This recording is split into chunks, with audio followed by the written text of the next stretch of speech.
Vamos pensar numa coisa: um país inteiro que trata o tabagismo não como uma falha de caráter, sabe? Mas como uma condição médica de verdade, com um protocolo, um passo a passo claro do começo ao fim.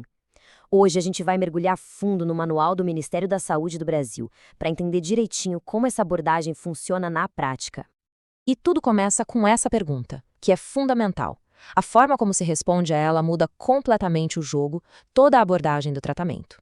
Afinal, a dependência de nicotina é uma questão de força de vontade ou é algo que pode ser classificado e tratado clinicamente com um método? E a resposta que o protocolo oficial dá é: olha, não deixa nenhuma dúvida. O tabagismo é classificado, tem um código e tudo, F17.2, na Classificação Internacional de Doenças, a famosa CID-10. Isso coloca o tabagismo na mesma prateleira de outros transtornos por uso de substâncias, ou seja, definindo, sem margem para erro, que sim, é uma doença. Ok, então se o tabagismo é uma doença, como é que se faz o diagnóstico? É preciso ter critérios muito claros, né, para separar o que é um hábito do que é uma dependência clínica de fato. E os critérios são esses aqui. Para um diagnóstico clínico ser fechado, é preciso apresentar pelo menos 3 desses sintomas durante o último ano. E o mais interessante é que isso vai muito, mas muito além de só gostar de fumar. Estamos falando de compulsão, de perda de controle e, o ponto crucial, continuar usando mesmo sabendo de todos os prejuízos. Mas, claro, diagnosticar é só o primeiro passo. O próximo desafio é conseguir medir o grau, a gravidade dessa dependência, porque é isso que vai guiar o tipo de tratamento. E não é no achismo. Existe uma ferramenta bem específica para isso. E essa ferramenta é o teste de Fagerstrom.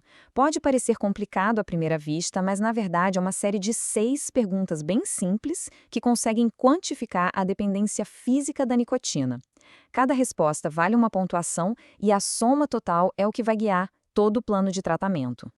E esse número aí, o 3, é talvez o mais importante do teste inteiro. É a pontuação máxima para uma única pergunta. Aquela que quer saber se a pessoa fuma nos primeiros 5 minutos depois de acordar. Sozinho, só esse hábito já é um sinalizador de uma dependência física muito, muito alta. E o resultado do teste não é só um número, né? Ele funciona como uma bifurcação no caminho do tratamento. Pontuações mais baixas, por exemplo, podem indicar que o apoio comportamental sozinho já pode ser suficiente. Agora, pontuações mais altas são um sinal claro. A medicação provavelmente vai ser essencial para ajudar a pessoa a controlar os sintomas físicos da abstinência. E isso nos leva direto para a estrutura do tratamento em si.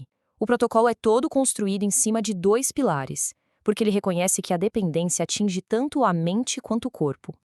Então, de um lado, a gente tem o pilar psicológico, o aconselhamento, que é a base para todo mundo. Do outro, o pilar físico, a farmacoterapia, ou seja, os medicamentos, que entram em cena nos casos de dependência mais elevada. A estratégia mais eficaz, segundo o próprio protocolo, é quase sempre a combinação desses dois. E o aconselhamento não é só uma conversa aleatória, não.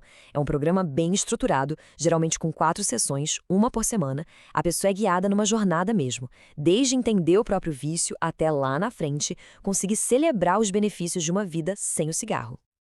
Agora, para quem teve aquela pontuação mais alta no teste de Fagerstrom, a medicação entra em campo. E a escolha principal é a terapia de reposição de nicotina, a TRN. E aqui tem um detalhe super importante. Ela só começa a ser usada no dia D, que é o dia que a pessoa marca para parar de fumar de vez. E a dose do medicamento também não é aleatória. Ela é cuidadosamente personalizada, baseada em quantos cigarros a pessoa fumava por dia antes. Alguém que fumava mais de um maço, por exemplo, começa com adesivo mais forte, de 21 miligramas. É um tratamento feito sob medida, não é uma solução única para todo mundo. Só que a realidade é bem complexa, né? Um protocolo nacional não pode ser uma coisa engessada. Ele precisa ser flexível, se adaptar a diferentes grupos de pessoas que têm necessidades muito específicas. E é aqui que a gente vê a inteligência do sistema. Para gestantes e adolescentes, por exemplo, o foco é total no aconselhamento, evitando os remédios. Já para pacientes com algum transtorno psiquiátrico que estão hospitalizados, o suporte é reforçado e integrado com os outros cuidados. Cada caso é visto de um jeito diferente. Mas parar de fumar não é um evento único, né? É o começo de um processo longo. O que acontece depois que as sessões de terapia e a medicação inicial acabam? O suporte não pode simplesmente sumir. O compromisso do sistema é de longo prazo. A jornada começa lá na avaliação. passa por um tratamento intensivo de algumas semanas e depois entra numa fase de manutenção, com acompanhamento por até 1 ano. Tudo para garantir que a pessoa continue firme no seu propósito. E talvez a parte mais humana, mais sensível de todo o protocolo esteja nessa citação aqui. A recaída não é vista como um fracasso, mas sim como uma parte possível do processo de tratamento de qualquer dependência.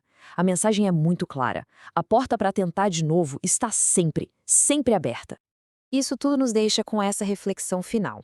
Quando se muda a perspectiva de uma falha moral para uma condição médica crônica como o Brasil faz, a mudança é muito maior do que só nas palavras. É uma alteração fundamental que abre as portas para o tratamento, para a compaixão e, o mais importante de tudo, para a recuperação. Bom, chegamos ao fim dessa análise. Muito obrigado pela companhia.